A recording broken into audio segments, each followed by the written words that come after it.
The Colorado River is a critical source of water for the western United States, but a megadrought, one significantly exacerbated by climate change, is jeopardizing that river's future, how the water gets used, and threatening long-standing agreements between states. Miles O'Brien has our report. It's part of our coverage on how climate change is creating a tipping point for the U.S. and the world. This is where the shortage meets the soil. Pinal County, Arizona, desert farmland between Phoenix and Tucson. Lifelong home for farmer Nancy Kaywood. My family has been farming in this area for 91 years. My grandfather bought this farm, 255 acres. They grow alfalfa and cotton, both thirsty crops, which are not doing well right now. This is the drought in action right here. I have never seen it this bad before. Much of her water comes from canals that are filled by the Gila River, a tributary of the Colorado River. But in April of 2021, the water stopped flowing. We don't know when we'll see water in here again. Same goes for farmers in Pinal County who draw water directly from the Colorado River. When the U.S. government declared an official shortage for the river in August, farmers who depend on it were also drastically cut back. Almost 1,500 miles long, the Colorado winds its way through 7 states and into Mexico. This river basin is filled with lush natural ecosystems. It transforms about 5.5 million acres of barren desert into fertile farmland. 40 million people are sustained by this water. It is one of the most heavily utilized rivers in the world, and it starts here as a deep blanket of snow high in the Rocky Mountains of Wyoming, Utah, and Colorado. Hydrologist Ben Livna is an assistant professor at the University of Colorado Boulder. Most of the water in the Colorado River starts as snowpack. And one of the reasons is that mountains act as these big catchments of precipitation. But around the year 2000, a drought took hold and has not let go. This means less snow on those peaks in the Rockies year after year, and thus a steady reduction of water to feed the river. The 2 largest reservoirs in the river basin, Lake Mead and Lake Powell, are now at all-time low levels.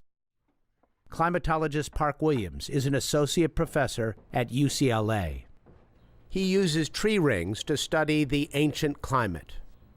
The 2000s drought in the Colorado River Basin and across the western United States has been as dry as any other 22-year period in the last millennium. The drought that we're in today is not going to last forever. It will break at some point when we have a string of really good luck years. But the climate emergency has changed the odds. The global temperature is about 2 degrees Fahrenheit higher than it was before the Industrial Revolution. If climate change hadn't happened, the West would still be in a drought, but the severity of the drought is undoubtedly worse because of climate change. Here's why. Warmer temperatures mean drier air. As the snowpack shrinks, it sheds water vapor into the atmosphere. A larger amount of snow melts into liquid water and rapidly evaporates in this warmer climate. Now the soil is drier than usual. This causes the soils to act like a very dry sponge. And the next precipitation event that occurs on top of that dry sponge is going to work to refilling the soil sponge as opposed to refilling our rivers and reservoirs. This precious resource is allocated based on a 1922 agreement called the Colorado River Compact. Once the river basin states agreed on their fair shares, they each established a seniority system. First in time, first in right. There's kind of a hierarchy of water rights. That means that people who gained access to the river first, they have what we would call a senior water right. Colorado River water first came to Pinal County in the mid-1980s upon completion of the Central Arizona Project, a network of canals that spans 300 miles across the desert. It puts farmers here at the bottom of the seniority list, making them the first to go dry in the midst of this mega drought. So over the years, we've had to adapt to whatever we can make money at, basically. So on this farm, it's really close to a bunch of dairies, and they need a bunch of feed. Will Thielander is a third-generation farmer in Casa Grande. He and his family are part of an experiment in using their dwindling allocation of water on crops that demand less of it. Here's the Waiuli field. So you can see it's in a nice bloom. And this crop hasn't been watered for about 2 weeks. They have planted a 40-acre tract of Waiuli, a plant that thrives in the desert and contains a milky latex that can be used to formulate rubber. An acre can produce enough to make 50 tires. Bridgestone is working out the production kinks at this pilot plant, while Thielander does the same at this pilot plot. With this crop using half as much water as the corn, our water will last twice as long here.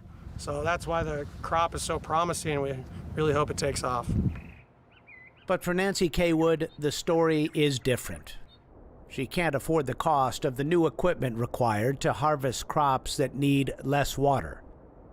She says she can hold on to the family farm for a year, but Eventually the money runs out. You can't pay the water and the taxes anymore, so it's not your best interest to try to keep the land. Your best interest is to probably go ahead and sell. And it's heart-wrenching to think that, but it's true. it would be the end of an era here, and maybe the beginning of a new one.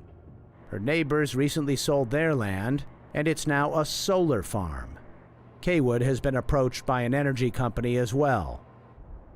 There is little to suggest this trend will reverse anytime soon.